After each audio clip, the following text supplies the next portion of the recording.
If you'll remember, when we first started this, I said there's two questions you should be able to answer. The first one is, can you handle yourself in a crisis or a disaster, in an emergency? And number two, can you spend the night outside, maybe even more than one night outside, safely? So in that first lesson, we took a big jump into gear, and that definitely helps.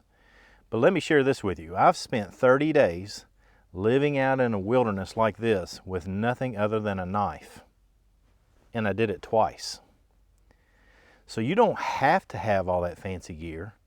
What you need is an array of 4 different things, and I'm going to work on those with you now. And this is a very important discussion as we continue to move forward. Those 4 things are mindset, skills, tactics, and then gear. So the first thing we're going to talk about is mindset. Now that we know that all that gear that's essential to us, how do we utilize that gear with proper mindset to make sure that we stay alive and we take care of ourselves? Well, the first thing that we need to do is we need to make sure that we know what our skill level is and know what our needs are as it relates to taking care of ourselves in crisis or in an unexpected night outside. The first thing we need to do is, no matter what kind of crisis that we find ourselves in, how do we know what to do? Because right now, most of us just don't. We don't know what to do if there's a pandemic like we've been dealing with, if we're caught in a fishing trip where we get lost, or a hiking trip where we get lost. What happens if we get caught out in a snowstorm at some point in time and we're hiking and boom, snow comes on us? What do we do? Well, the first thing that we need to do is understand an acronym, and what that acronym is STOPA. Stop, think, observe, plan, and actively stay alive. Here's what I mean by that. When we get excited, when we get stressed out, whether we're in a fight, whether we get lost, or whether we're in a car wreck, there's a lot of things that happen to our bodies. Our blood pressure rises, we have an increase in our heart rate, we have all sorts of physiological things that happen to our bodies. And the best way to calm those back down is to literally stop and sit down. That's why I've sat down next to this tree to give you an example. If I was all excited and all of a sudden I just wanted to calm back down, one of the best things I can do is just stop what I'm doing. That's the S in STOPA. T is in think. You think about what you have in your pockets, what you have if you have a pack on you. What kind of things do you have that you could utilize to affect your survival? That's why we went over those essential gear items first. That way you know what sort of things you could put in your pockets, what kind of things that you should put in your pack. That way you're taken well care of for survival and disaster. When you think about the things that you do have in your pack or your pockets or car or wherever it is that you find yourself, what you're then going to realize is that you're probably missing something, because not all of us carry everything around us at all times. That's what the O in STOPA represents. That means observe. So what I'm then going to do is observe my surroundings and see what I can take from the environment to affect my survival. P is make a plan. Literally make a plan. Think about how you're going to do this, how you're going to do that. Make a plan to affect your survival. And that includes talking to others that are with you. If there's people with you, then you need to communicate. This is what we're going to do. That way everybody's on the same page and you know what to do together. If that's you and your buddies, or if that's you and your family. If you're a kid and your parents have never studied survival, you need to tell your parents this. If you're a parent and you have kids, you need to work through this with your kids. Either way, you need to be the one that can help somebody develop a plan. And then A is actively stay alive. Right here. There's a lot of things that you can do in your head, and I'll get to those in just a moment, but we need to do something that helps us stay alive no matter what the situation is, no matter how hard it is, how rough it is. There's some things that we need to do in our head to make sure that we continue to stay alive. Once we've done that, we need to know what our priorities are, and those priorities are important, because you're probably like me and you see people around you when there's some sort of weather-related event. Everybody goes to the grocery store and buys bread and milk or some variation of it. That's probably one of the last things you need to be doing for a survival situation. What you need to know is your priorities in order, okay? And I like to utilize the law of threes as a way of telling us and informing us what we need to know. You can't live more than 3 minutes without blood flow and oxygen flow. You can't live more than 3 hours without maintaining your core body temperature. You can't live more than 3 days without water. You can't live more than 3 weeks without food. You can't live more than 3 months without human assistance. That's why I'm a big fan, 3 minutes, you can't live without blood flow and oxygen flow, of studying first aid.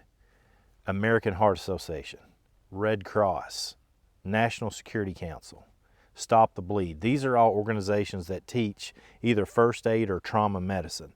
You need to get that training. That's absolutely vital. We're going to do a little bit of first aid in one of the lessons here, but it is imperative that you get some sort of first aid training. It's probably one of the most useful classes you can take. Get some fundamental understanding. You can't live more than 3 hours without maintaining your core body temp. That's where we got to have the proper clothing on, maintain our core body temperature. We got to know how to build shelters, whether we're stuck at home and we've lost power. We need to make sure we know how to stay warm. Or if we're in a wilderness event, what kind of things can we take with us, like the garbage bag that we've already talked about, to affect our survival.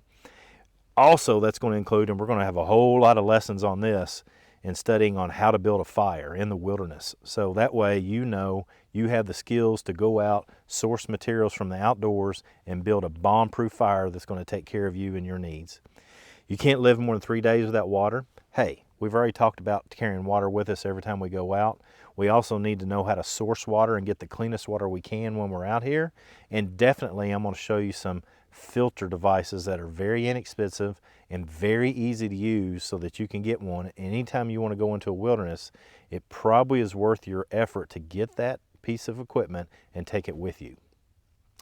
3 weeks without food. I'm going to have a lesson on edible medicinal plants, how to forage for food out here, how to eat weeds and all the things that go along with it. There's a lot of nutrition. Some of them are okay with taste. Some of them are fantastic in taste. So we'll be taking a look at that, as well as what sort of things you can pack to take with you to utilize and affect caloric expenditure. Make sure that you get plenty of calories in your body, because you're going to be burning calories. You need to make those up.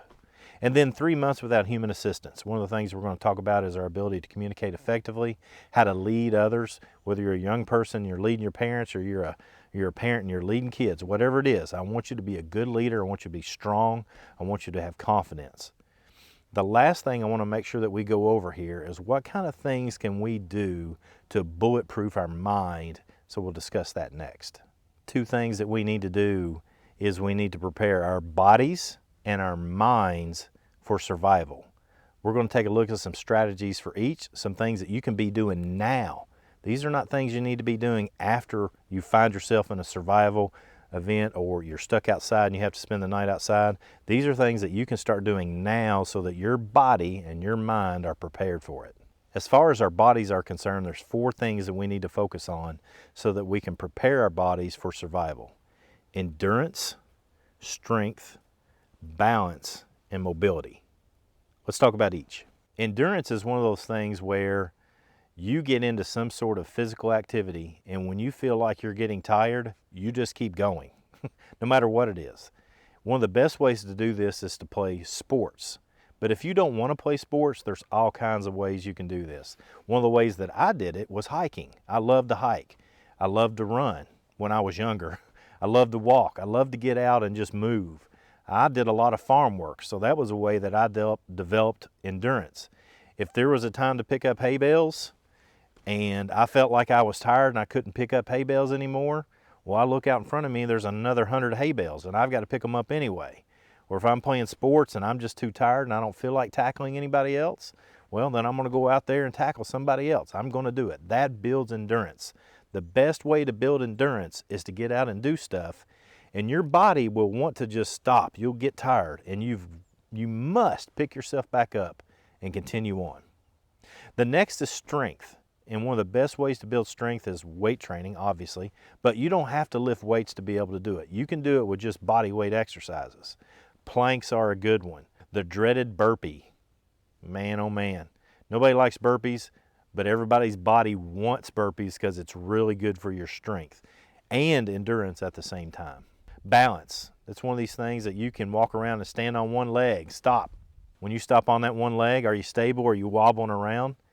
So one of the things that we used to do in martial arts all the time is we would put our students on one leg and then we would hand them medicine balls and have them move medicine balls around so we could build that stability. Another way that you're doing that when you're doing planks is building up your core. When you build up your core, it helps stabilize your whole body and balance. So these are all fantastic things that you need to be doing for your body so your body is prepared. Now let's consider the mind. As far as the mind is concerned, it's almost like playing a game of chess with yourself, because your mind really wants to start playing tricks on you in a survival situation. And one of the ways that we do this is we can learn from, for example, soldiers. Soldiers have a very particular way. They have to do a lot of stuff that's not fun at all. Not very fun at all. They have to sleep in terrible places. They have to go to battle. They have to eat terrible food all the time. There's these things that soldiers have to do. And one of the things that they say, and this is somewhat funny, is embrace the suck. And what I mean by that is that sort of thing sucks. And what you have to do is, instead of going, all right, that sucks and I don't want to deal with it, you've got to be okay with embracing the suck. Yeah, the sleeping situation is bad, but I'm going to be okay with that. Yeah, the food is terrible, but it's giving me nutrition. This is very important, and you'll see this a lot in military personnel talking about embrace the suck. It's very valuable. I've used it a lot. One of the things that I did many times is I've walked out into an area like this and just laid down on the ground and went to sleep. Bugs on me, critters crawling all over me, and just stayed asleep because I embraced the suck. One of the things that I love to tell our students when they come to class is, it's just a thing. It's just a thing.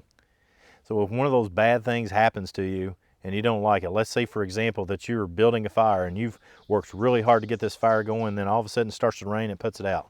It's just a thing. If you allow your emotions to take control of you, then once that happens, you cannot make good critical decisions. You can't think clearly. So the best thing to do is find a rational, simple way to look at problems and be okay with it. It's just a thing. If the fire gets put out by the rain, it's just a thing. If you went fishing and you didn't catch anything, it's just a thing.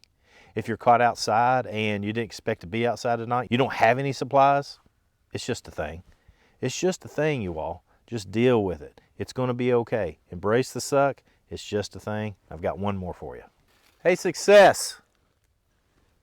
Success. Yeah. Success doesn't find you. You've got to go find success. If you sit and wait and consider your misery and focus upon the negativity of a situation, then you're probably going to be stuck right there and you're probably going to die. You've got to get out of that sort of loop in your head. You must go out and find success. Now, that means right here in your head. That doesn't mean we necessarily have to get up and move around. One of the best things that we can do if we find ourselves lost, when we know a search and rescue team is going to find us, is to sit down. But what happens when we sit down is we get scared or we get concerned, we have fear, we're hungry, we're thirsty, all these things that happen to us, and we stay right here and we don't have success. We get upset. These things happen to us mentally. And one of the best things that we can do is focus on success in our mind. Hey, I made another hour, I'm okay. Or it might come down to something like this. I've sat here for another minute and I'm okay. And then just survive for one more minute, and then one more minute after that. Whatever it takes, you will determine where and when you find success right here in your own head. Work for it. It's not going to be easy in a survival situation, but you can do it. Come on, join in. Let's learn together.